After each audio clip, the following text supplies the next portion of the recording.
नमस्कार, मैं संतोष सिंह। भाई साहब, हमारे जो शिक्षा मंत्री हैं ना, उनकी इंटेलिजेंसिया को देख के आइंस्टीन भी शर्मा जाएगा। भाई अरे गजब, क्या प्रतिभा है। ओह, सम्राट भाई बहुत खोज के निकाले हैं। ऐसे कहाँ छुपे हुए थे मिथिलेश बाबू? तिवारी बाबा, आपको तो बहुत पहले आ जाना चाहिए थे बिहार के मंत्रिमंडल में। ओहो, चलिए कम से कम सांसद बन जाते तो आपके प्रतिभा को लोग नहीं देख पाता, समझ पाता कि हमारे मिथिलेश बाबा कितने टैलेंटेड लोग हैं। चलिए कम से कम शिक्षा मंत्री की जिम्मेवारी देकर सम्राट चौधरी ने बिहार के राज्यों की जनता को दिखा दिया कि देखिए कितने टैलेंटेड बाबा हैं। सिर्फ बाबा पूजे पाठ में भरोसा नहीं रखते हैं, बाबा का वैज्ञानिक सोच भी है, समझदारी भी है, बाबा सोशल इंजीनियर भी है, सब चीज सर्वगुण संपन्न है। भाई बाबा ने एक बड़ी बड़ी समस्या का समाधान निकाल दिया है, बड़का समस्या का समाधान। अब आने वाले दिनों में कोई ये नहीं कहेगा कि अरे नेता प्रतिपक्ष तो सतमा फेल है, कोई ये नहीं कहेगा कि मुख्यमंत्री तो 8वें फेल है, मैट्रिको पास नहीं है। क्या समझे? हाँ, जो एक बड़ी समस्या बिहार की राजनीति में, जो एक बड़ी समस्या आ गई थी ना, सब लोग परेशान थे कि तेजस्वी 9वीं फेल है, मुख्यमंत्री 7वीं फेल है, बहुत तरह का।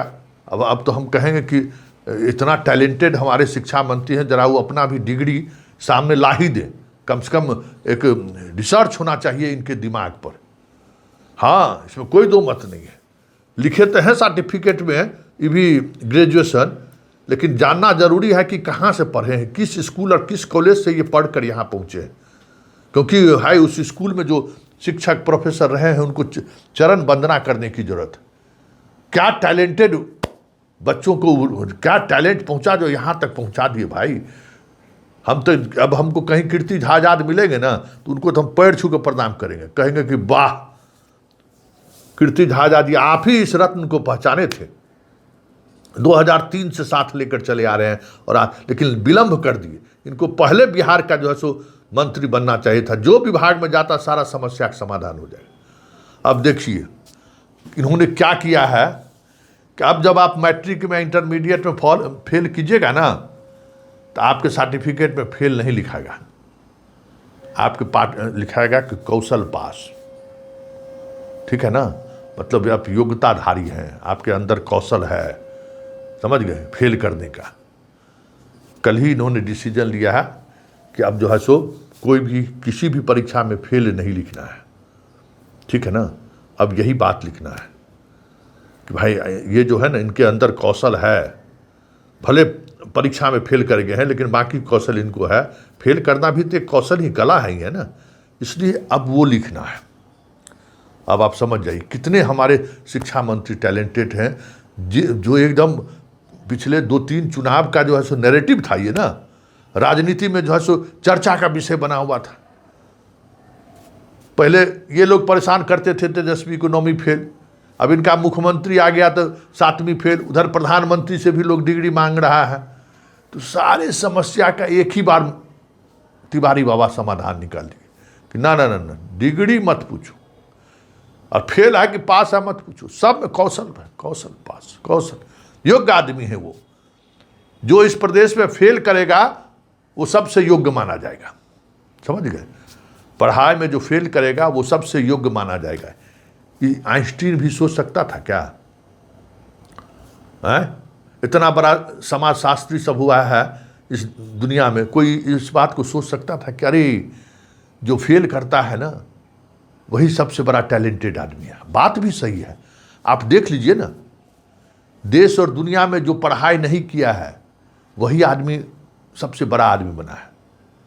आप देख लीजिए, ये PhD कॉलेज प्रोसेस में जो पढ़ के बना है, सो कोई बड़ा आदमी बना है जी? इतिहास गवाह है कि जो भी उस ऊंचाई पर पहुंचा है। मुकेश अंबानी कौन कॉलेज में पढ़ा है सो बताइए तो? आइए, अडानी सुने हैं कि अडानी दिल्ली यूनिवर्सिटी में पढ़ाया है कि मुकेश अंबानी IIT कानपुर से पढ़ा है, IIM अहमदाबाद से पढ़े हैं जी, सुने हैं। इनसे बड़ा टैलेंटेड कौन है इस देश में? अब बताइए। तो यही हमारे तिवारी बाबा की खासियत है, इन चीज़ों को वो समझते हैं कि भाई जो फेल करता है, समाज का असली टैलेंटेड बच्चा वही है। उसके टैलेंट को हमें उभारना है, फेल करके लिख कर उसे हतोत्साहित नहीं करना है। वो राजनीति में आएगा, क्योंकि राजनीति में टैलेंटेड लोगों की जरूरत है।